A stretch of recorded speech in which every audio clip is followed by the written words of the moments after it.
Hi guys, we are meeting again today because just wanted to discuss with you about whether management is art or science. I'm getting questions on this.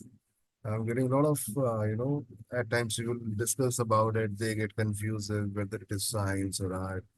So I just thought to discuss that thing in detail with you. I'm here to discuss it. Let me just share the screen so that you can see the PPT. I mean, there is one PPT only, one slide only rather, but I'll discuss that thing in detail, right? So I hope you can see my screen now.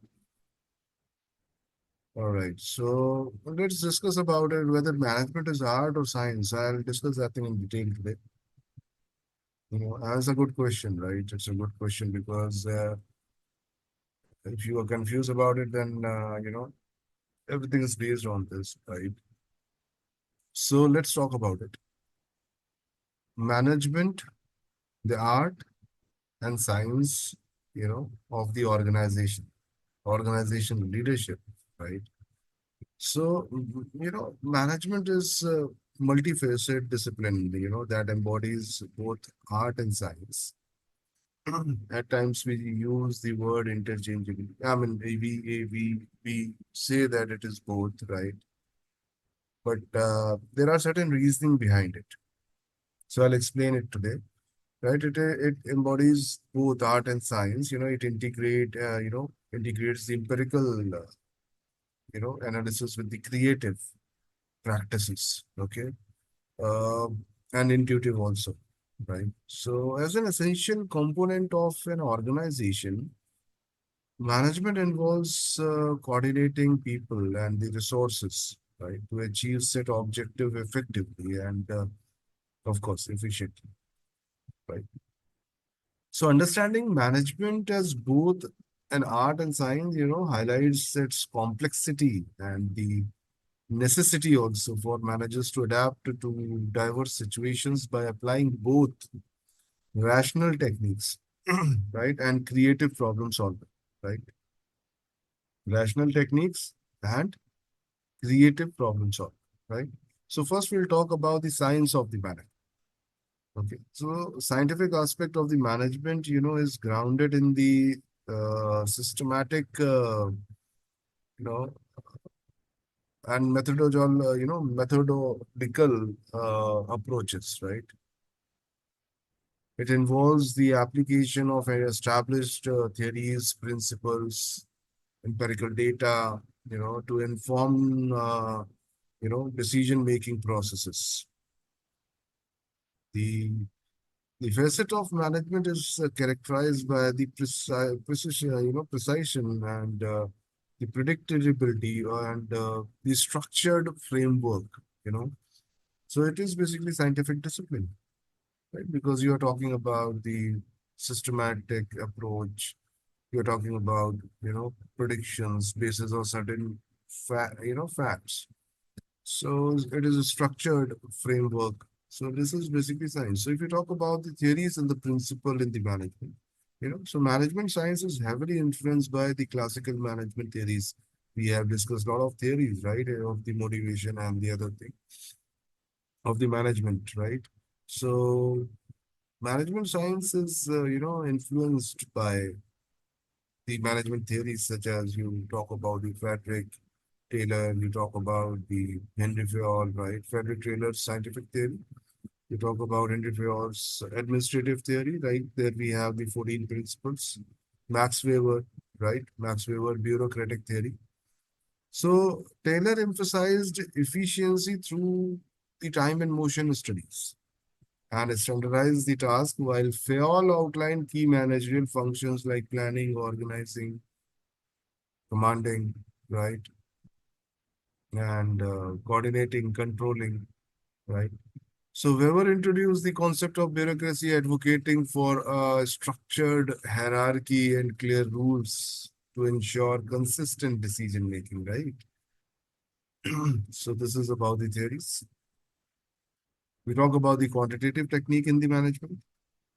Quantitative method play a crucial role in the scientific aspect of management, right? Techniques such as operation research, statistical analysis, modeling, are used to optimize resources allocation, forecast trends, right, and improve operational efficiency. So we use these statistical techniques, right? We use QT, that is quantitative techniques, right? So for instance, tools like linear programming, queuing theory, which, production and operation management, inventory needs, models, right? Managers solve the complex problems and make the informed decision based on what? Based on the data and based on the quantitative techniques, based on the scientific techniques, right? Statistical data. So data is required, these techniques are required, linear programming you are doing, regression analysis, all those stuff you are doing in the management. This is what, right? So this is another thing we talk about. First, we have spoken about the theories like Henry Fayol, administrative theory, Weber's, bureaucratic theory, right? Um, So, and then we talk about the QT, that is quantitative techniques used in the management. Then you talk about the evidence-based management. Normally we call it like EBM, evidence-based management, right? It emphasizes the uses of the best available evidence to guide managerial decision. Now, basis on this, you can relate it with the market, like what your competitors are doing, and accordingly what could be the issues you face in the organization and while the placing the product in the market, right? So basically the approach relies on the data collected through the rigorous research, systematic reviews, empirical studies. So EBM, that is evidence based management, it helps managers to reduce biasness and make the objective decision that can enhance the organizational performance. This is the third thing we are talking about. Fourth, you say technological integration, right? So rapid advancement of the technology has further solidified the scientific base of the management. Information system, data analytics, artificial intelligence, it provides manager with powerful tool to analyze vast amount of data. Now you talk about the analysis of the data, machine learning, data mining. So it really helps manager to analyze the big data, right? Vast data, right? And automate the processes, enhance the decision making accuracy. So for example, if you see customer relationship management, CRM is one of the, you know, one of the most important arm or department of the organization. I firmly believe people are, spending a lot of money on it, and they are having different department for this thing. They are employing a lot of, employees there. Their job is just to make, customers doubts. They need to solve the doubts and they need to keep the customer happy. And most of the time it is, their work starts, you know, pre-sales also, post-sales also, but most of the time it is post-sales, because once the job is done, customer, this thing, a person has become your client, right? uh, or a prospect has become your customer. After that, it becomes very important, to understand whether the customer is happy with the product or not. If they are happy, then it's good. You can have the cross sell or the upsell you can do. Now, if they are not happy, you need to understand why they are not happy, right? So CRM is again very, very important, right? And then you need to resolve it also. So how you are going to do it? Data, this is about the database. You need to analyze the database. You need to maintain the, CLV, that is customer lifetime value. Accordingly, you are going to have the upsell or the cross sell, right? Past data, right? So it is basically going to help the customer manager to take the informed decision and to increase the profitability of the organization. So CRM, if you talk about, CRM, customer relationship management system, enables organization to manage the interaction with the customer systematically and strategically. So why we are saying this? Because strategically and systematically, I'm talking about cross-sell, upsell, right? You are talking about some new product has come in the store and then you want to sell it to the that particular customer. You don't want to just inform that this product has come. So which product has come in the store? How you are going to understand this, that this is the person A. I need to inform about the new shoes, right? Person B, I need to inform about the new dresses. Person C, I need to inform about the, let's say, perfumes, right? And person D or E, I need to inform about the bags, for example. So how you are going to decide that?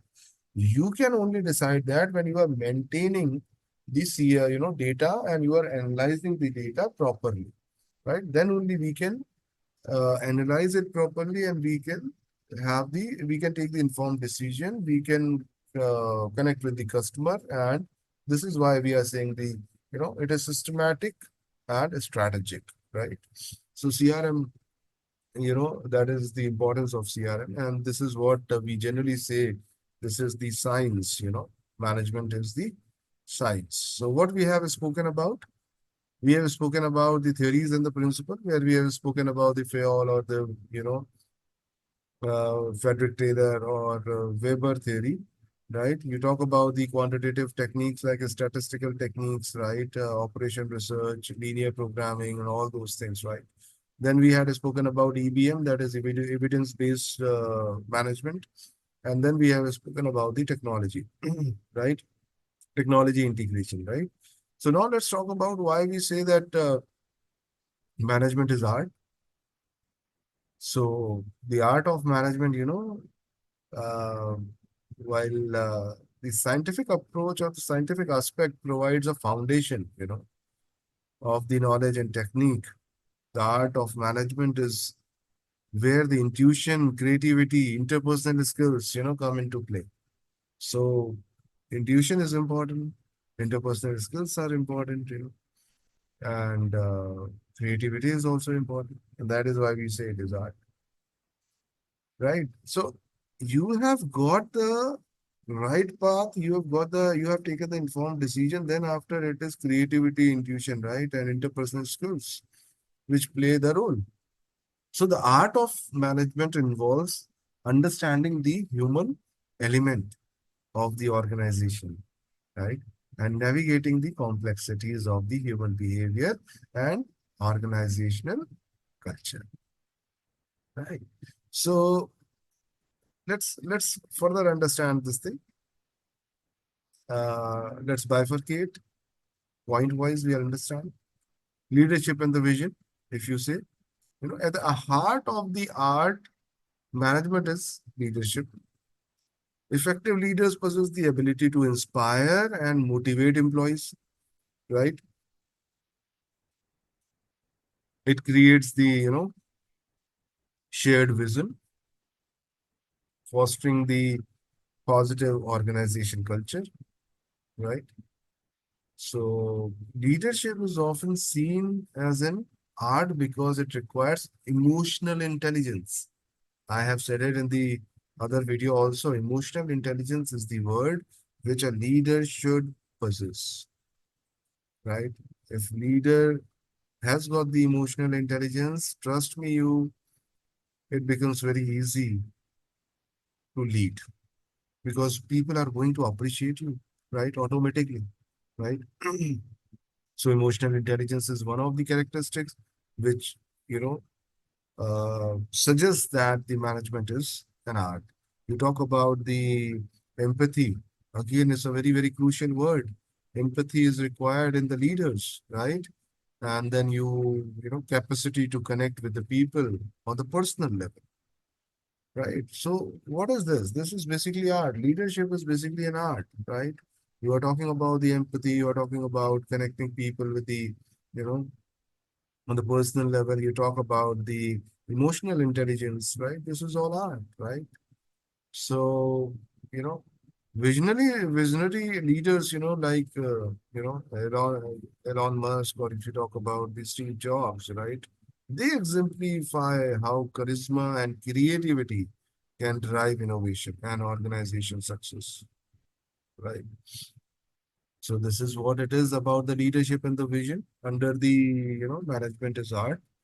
You talk about communication and motivation, right? Communication is at the most required. I am saying it from the video one itself. Without that, nothing will happen.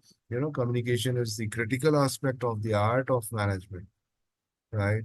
Manager must be, adapt to at conveying the ideas, expectations, and the feedback, clearly they should provide. And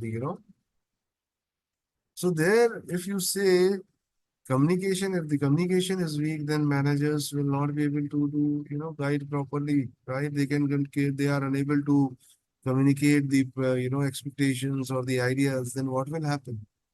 So when you talk about the communication is an art, and that is why we say management is an art, right? So this includes both like verbal and non-verbal communication I'm talking about, right? As well as the active listening also.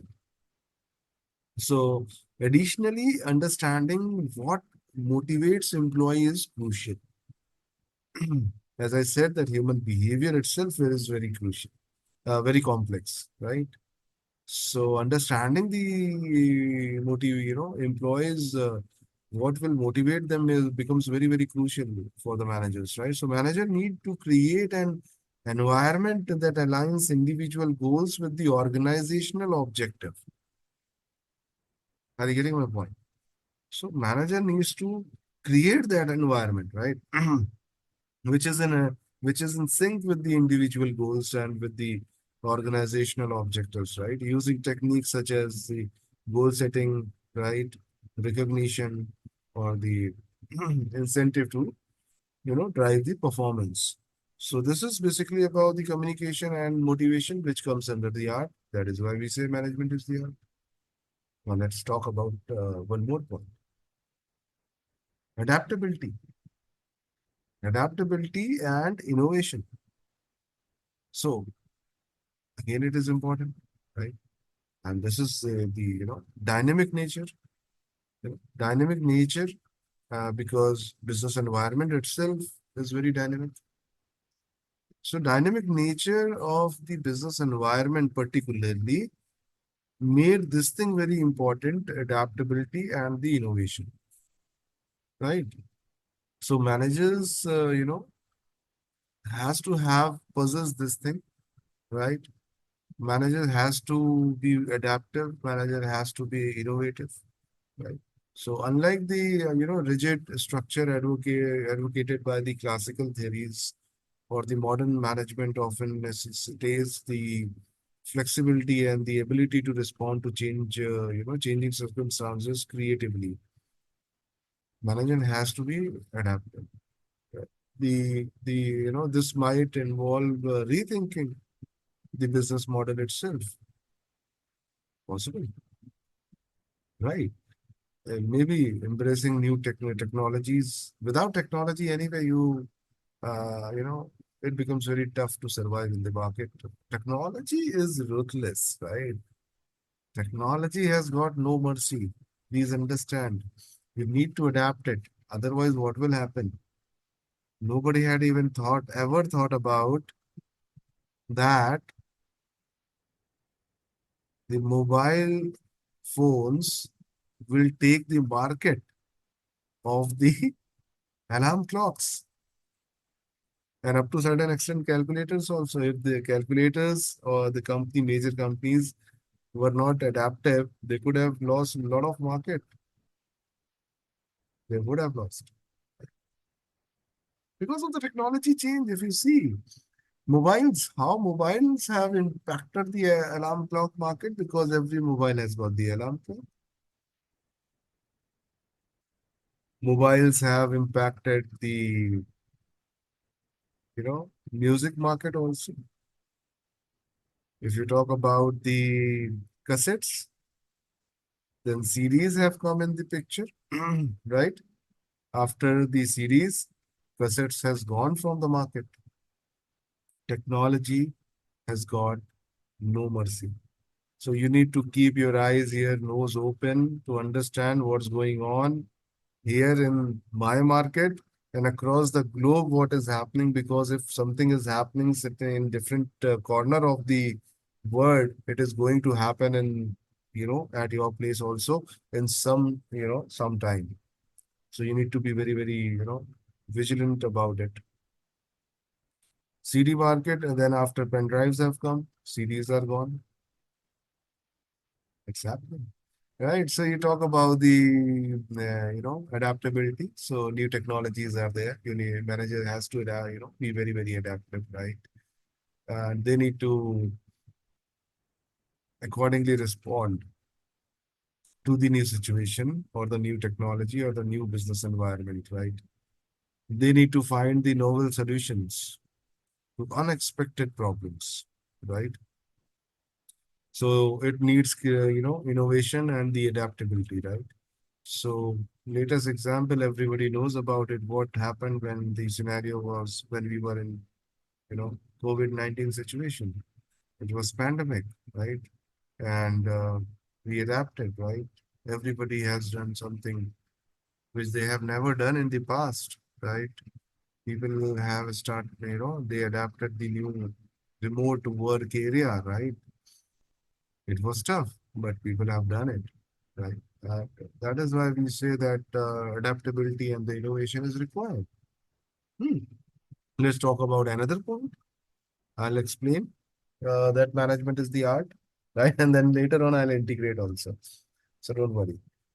So when you talk about management, uh, cultural sensitivity, or you talk about the ethics, right? That is again the art. That will come under the art, right? So if you talk about the ethics, the art of management also, includes the navigating the cultural and the ethical dimensions of the organization. So manager must be sensitive to diverse backgrounds and values of the employee, right? It fosters, it fosters the inclusive environment, right? That respects the differences. So ethical consideration are equally important. Managers must make decisions that uphold the integrity and the social responsibility of the organization, right? So this requires, understanding of the moral principles and the ability to apply them in the complex real world situation. As I always say, it is VUCA word, VUCA, volatile, uncertain, complex, ambiguous. So it is going to happen, right?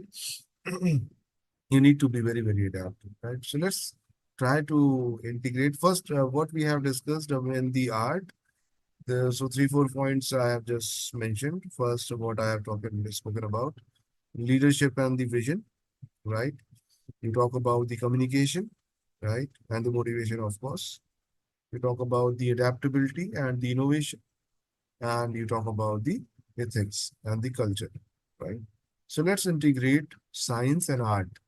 Okay, let's integrate that. So the most effective managers, are those who can seamlessly integrate the art and the science of their management.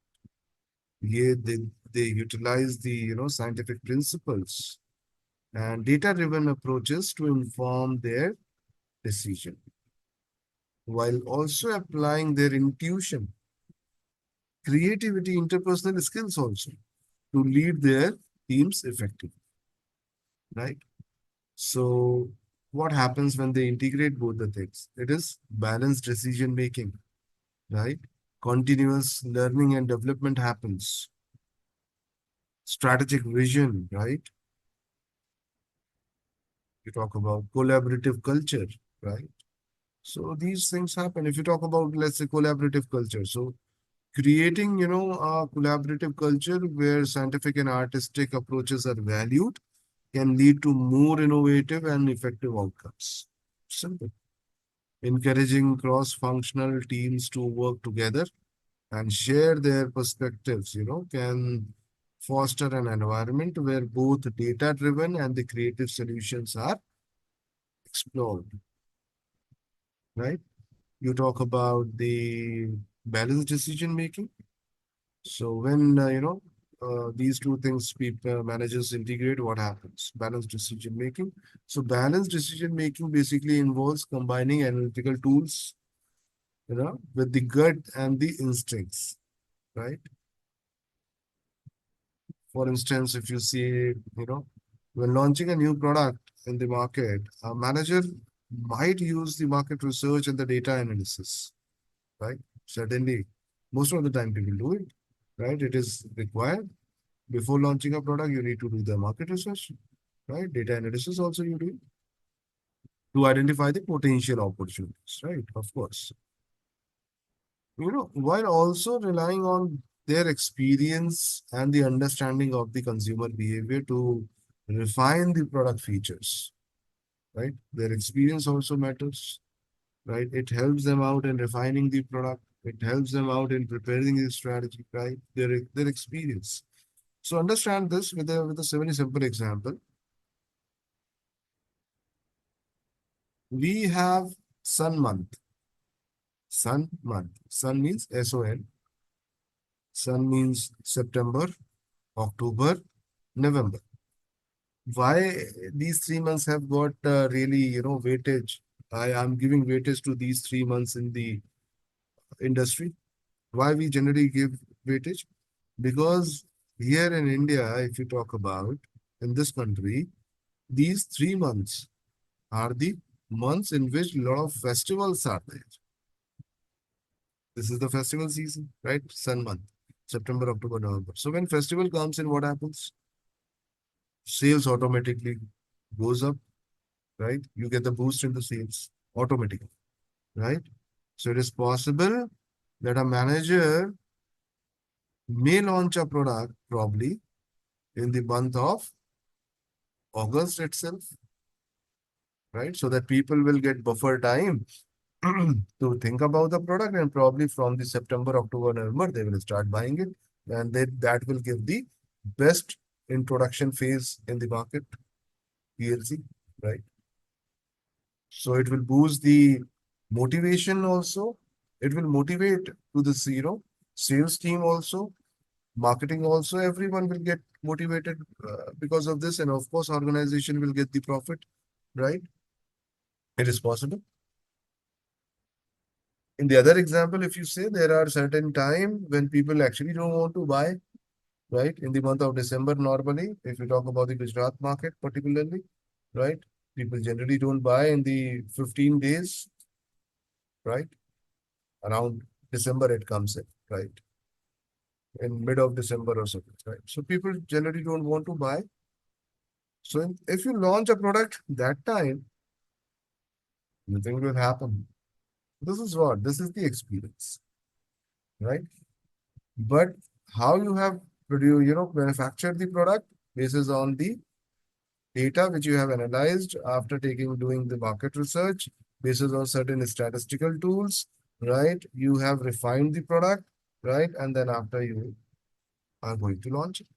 So this is basically the integration of both art and science, right? So balanced decision making is there when you integrate this thing, right?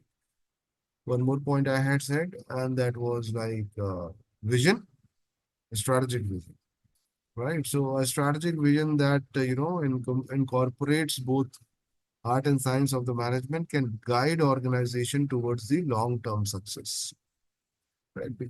It involves setting clear and measurable goals, right? Then you talk about the continuous learning and development also. Managers should continually seek to enhance both their technical skills and their soft skills also. Soft skills has got the weightage, right? Professional development programs, you talk about the leadership training, you talk about the, staying updated with the latest industry trends, right?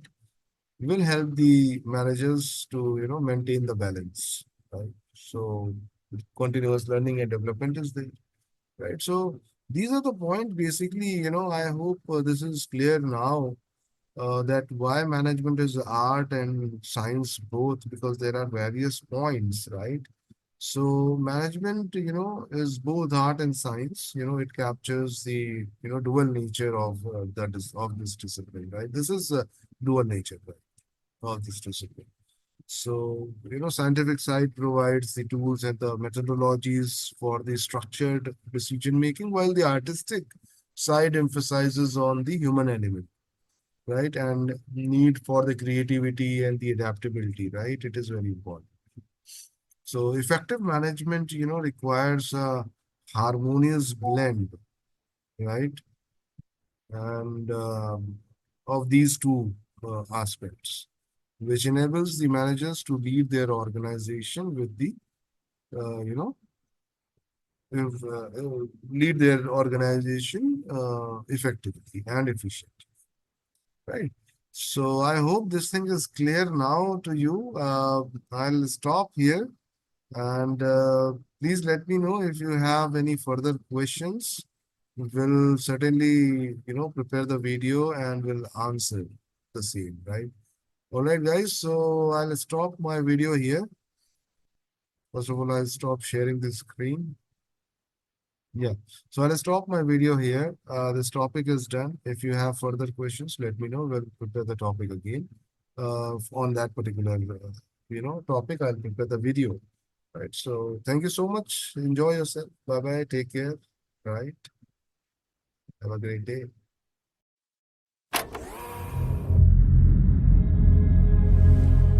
Family is the genesis of this group. Family is everything for us. They know the nitty-gritty of what needs to be done. We're each other's building blocks. It has never been two families. It has always been one. પરિવાર એ જ સર્વસ્વ છે. Without family, I think we would lose my sense of direction.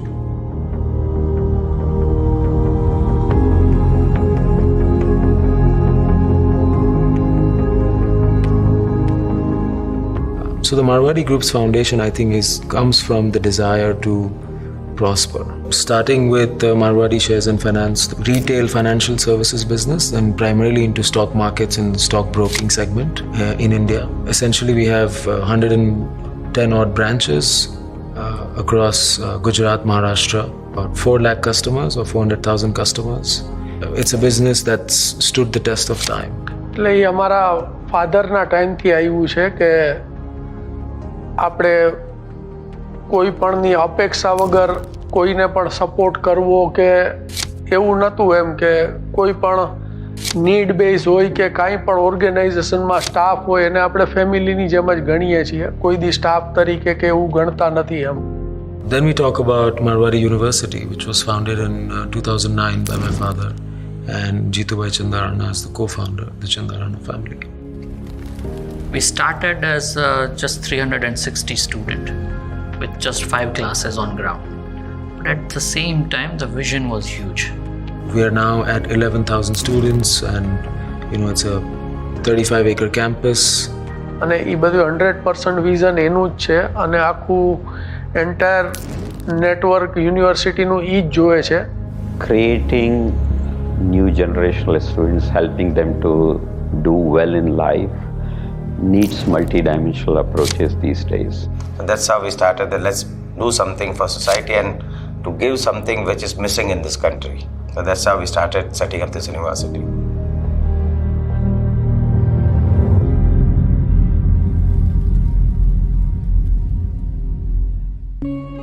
So Marwari Chandarana Intermediaries and Brokers Private Limited. So that entity is in partnership with the Chandarana family, Jeetubhai Chandarana, Nishit Chandarana, and Amish Chandarana. So that's about proprietary and algorithmic trading, where we've got about 1,500 plus traders directly, indirectly working with us. ત્યારે મેં હંમેશા વિચાર્યું છે કે કોઈ પણ બિઝનેસથી એવી રીતે કરવો જોઈએ કે જે સ્કાય ઇઝ ધ લિમિટ હોવી જોઈએ. એમાં કંઈ લિમિટેશન હોવા જ ન જોઈએ. તમારી જેટલી કેપેસિટી વધે એટલું તમારે કામ આગળ ને આગળ તમારી પાસે હોવું જ જોઈએ. So far what we are a traditional broker with, of course, a pinch of all the new age technology available in our business. Well, I am a hardcore trader. I am always on the screen. I used to hear the talks about markets, business on the dinner table. So it was always fascinating about joining stock markets at an early age. So that's how I joined them, my father and my brother. Business and the partnership is just based on trust. It's not just one person who is going to achieve success. It's all of us together who are going to reach our goal and achieve success. Most recent business we've entered is Pixin Energy. You know, we've entered energy as a sector and power as a sector. We have around 200 people now, and one question, when we ask, why do you want to join Pixin? They have, this one standard answer that it's a group, it's a part of the Marwadi family, and that's why we want to join. That belongingness, that ownership should come if you treat them like your family members. The most recent business and the latest one is One Finance, which I founded. One Finance is essentially a reimagined personal finance institution. We started with building it on like multiple values and all that, but we just wanted that one word that can define that why do we exist. And then finally we realized that just by being honest, everything else falls in line, So we offer unbiased, qualified and hyper-personalized advice on one's personal finances. We have always believed in, building up the relationship with clients and our authorized partners who are, pillars for our success, I would say. If you don't have people whom will share your success or prosperity, then it has no relevance on its own. So Believe family is an effort. As united, we achieve something. And we all three brothers, told our father, no, we will not take this risk. But he said, no, I'm going ahead with it, whether you join us or not. And that's how we are today where we are. So it was his courage, his entrepreneurship, and his ability to see future. I think that's what made us today what we are. Younger generation પાસેથી તો ઘણું શીખવા મળ્યું છે જે અમને અત્યારે નવું જે યંગર જનરેશન ડેવલપ કરે છે સારી ભાવનાથી સારી રીતે. They are carrying the legacy forward, and I'm very proud to know that and to share even that. I mean, it's a very proud thing for us. દરેક વસ્તુઓ છે એ પેરેન્ટ્સે પણ સમજવી પડે કે તમે એને એની રીતે કરવાની છૂટ આપો. એના અત્યારના જનરેશન પ્રમાણે એને આગળ વધવા દો. They have an open mind to take it to the next level and exploring other ways, the ways that may not have worked for them. Like every generation learns from new generation. Like what my father couldn't do, we did it. What we don't understand, they are doing it. I think the Marwadi Chandarana group represents and lives purpose. It represents and lives impact. It represents and lives creating sustainable long-term businesses and organizations. And Marwadi Chandarana group represents taking risks where it matters, not just for themselves but those who we impact directly and indirectly, right? So we employ about 4,500 people across all organizations. We've got about 5 lakh customers, students, so on and so forth. We've designed the business model in a way where the customer and the people's interest, directly or indirectly, is at the heart of our business. So we're a people-centric company. We're not a customer-centric or an employee-centric company.